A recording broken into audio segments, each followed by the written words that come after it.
Bom dia pessoal, esse é o canal Fronteira Austríaca, meu nome é Rodolfo Andrello. E o que será que pode acontecer com a Europa caso ocorra uma cessação no fornecimento do gás russo? A gente vem acompanhando essa crise na Ucrânia, a gente ainda não sabe as consequências, mas a gente já pode tentar antecipar alguns dos efeitos, dessas sanções econômicas e de um eventual fechamento da antiga cortina de ferro. Então, até para decidir o tema de hoje, eu tive que tomar um certo cuidado, porque muitas das notícias que a gente eventualmente tratasse poderiam ficar datadas, né? Mas eu achei que era interessante a gente tratar dessa questão do abastecimento energético da Europa, porque não é uma questão que diz respeito apenas a acontecimentos recentes, né? Principalmente o chanceler que ele antecedeu Angela Merkel, ele fez um mandato de 98 até 2005. Ele foi um dos grandes responsáveis por levar a Alemanha numa direção de dependência energética russa. Então, eu acho que a gente pode começar a tratar a partir das consequências, né, das escolhas políticas dele e também ampliar um pouco com relação a essa questão ambientalista, do carvão, né, dessa escolha de desativação das usinas nucleares e a gente vai raciocinar e ver até onde isso nos leva, até onde isso levou a Europa para essa situação que é bastante comprometedora.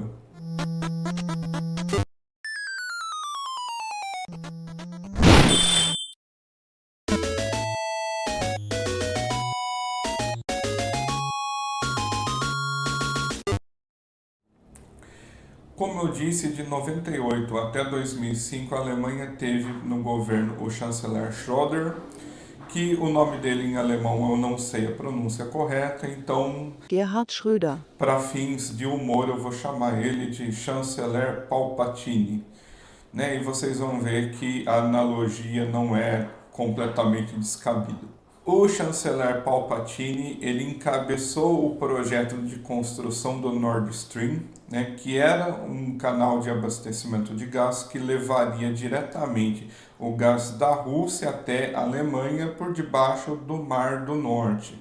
Esse investimento multimilionário colocou hoje a Alemanha numa condição de dependência da Rússia, de modo que 40% do gás natural que é consumido na Europa hoje é procedente da Rússia. E quando a gente tratar de dependência europeia e de dependência alemã, né, muito disso vai ser basicamente a mesma coisa, porque a Alemanha é o país mais populoso da Europa e também é a maior economia da Europa, né? Então, em muitas questões, a dependência alemã e a dependência europeia vão ser mais ou menos equivalentes. Mas qual que era o cenário antes dessa construção aí do Nord Stream? É o primeiro Nord Stream que eles fizeram, né? Agora eles já estão fazendo o Nord Stream 2, que ele já pode começar a operar, mas ele está sob embargo. Né? Mas qual que era a situação da Alemanha antes da construção desse gasoduto? A Alemanha usava mais de 50% da sua matriz energética era a partir do carvão e 30% da sua matriz energética vinha das usinas nucleares, né? Essa construção desse gasoduto já veio na esteira dessa política ambiental, que inclusive o chanceler Palpatine, ele era o chanceler a partir de uma coalizão com o Partido Verde e também com um partido que era oriundo ainda da época da Alemanha Oriental. Então essa coalizão aí, social-democrata, Partido Verde e com esse partido da Alemanha Oriental, né, colocou a Alemanha nessa direção ambientalista radical, de modo que a Alemanha fixou compromissos de diminuição da emissão de carbono. Até 2030 o compromisso deles era de diminuir em 50% e até 2050 de zerar as emissões de carbono. Para isso, eles começaram a comprometer a própria estrutura, né, de utilização do carvão, que eles foram diminuindo conforme o tempo. e também com relação à utilização da energia nuclear, né, que era de 30%, eles tinham mais de uma dezena de usinas funcionando. Eles começaram um planejamento de desativação. Algumas dessas usinas ainda estavam em período de vida útil, né? E a partir agora de 2022 eles só têm 3 usinas funcionando. Eles fizeram também o desativamento de 3 usinas no ano passado, né? O grande salto contra a tecnologia nuclear veio na esteira daquele acidente de Fukushima em 2011, e não foi um movimento apenas ali da classe política, mas teve também muita participação popular das pessoas revoltadas pedindo para que o governo parasse os investimentos nas usinas nucleares, né? Por conta desse medo exagerado, generalizado da questão de Fukushima.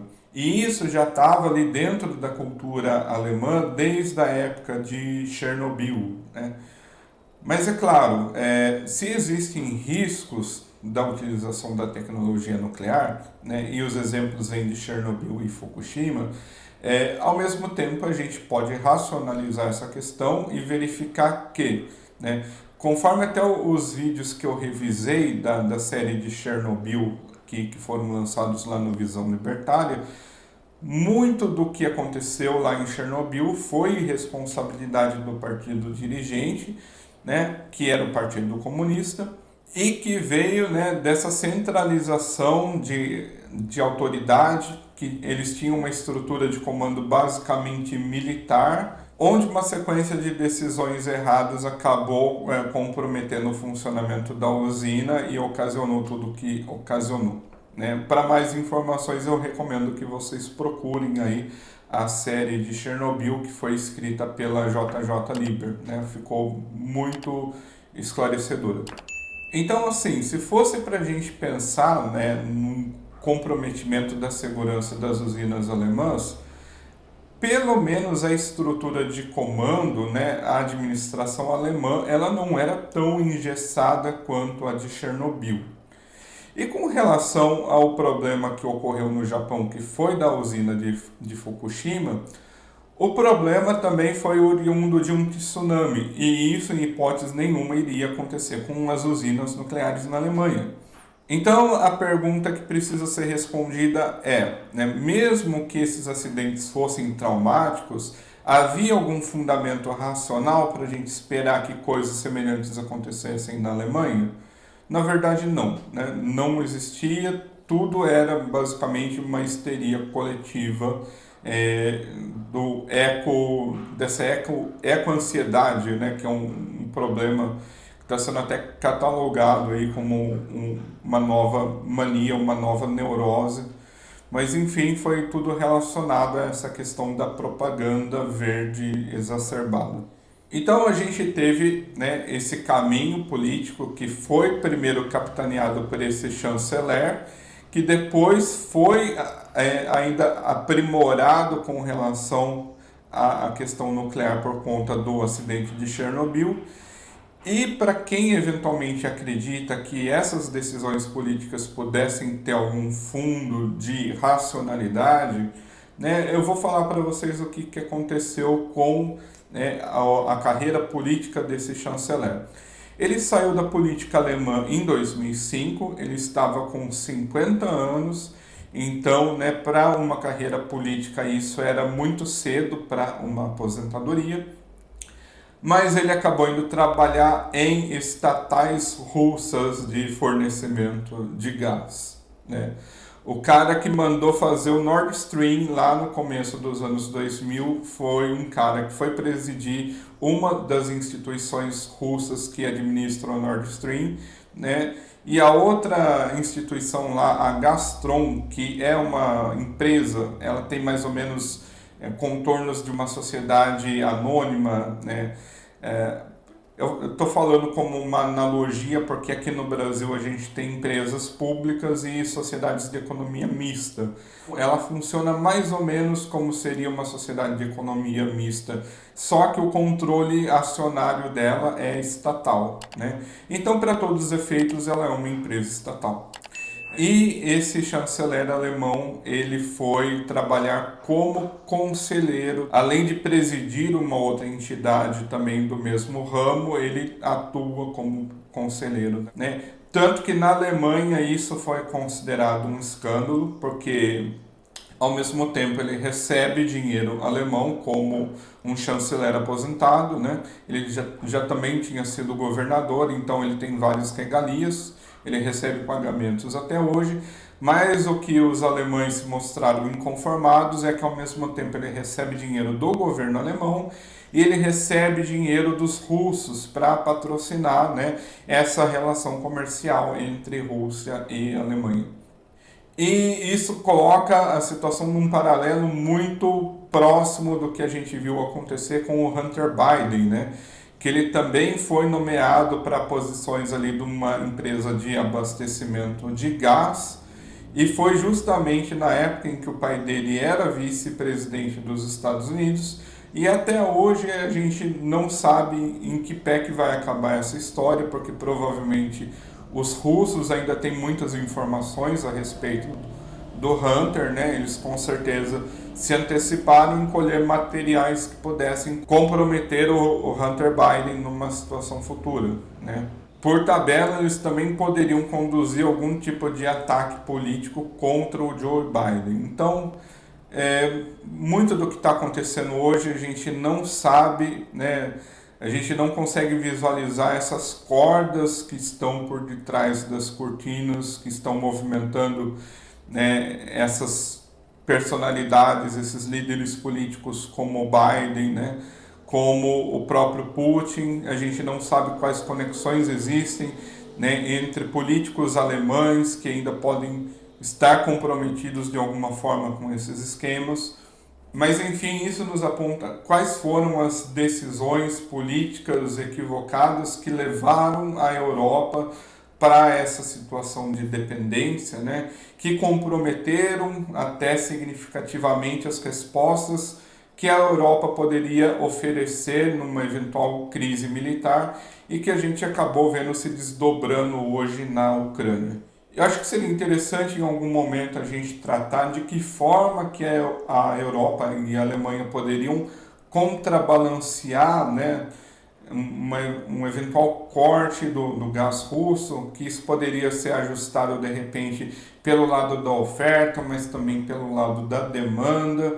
Mas eu acho que por hoje, né, a gente já trouxe informações suficientes. Então espero que tenha sido esclarecedor para vocês, conhecer um pouco mais desses meandros do Deep State, desses meandros nefastos, escusos da geopolítica, né? E que no fim o que a gente pode concluir é que existem muito mais coisas que a gente não sabe do que coisas que a gente realmente consegue compreender e antecipar desses negócios sujos, enfim, de todos esses meandros da política, né? E com isso ficamos por aqui, espero que vocês tenham gostado do conteúdo. Se vocês querem ver mais conteúdos como esse, deixe o seu like, o seu comentário, também compartilhe o conteúdo do nosso canal com seus amigos e nos vemos aí na próxima semana.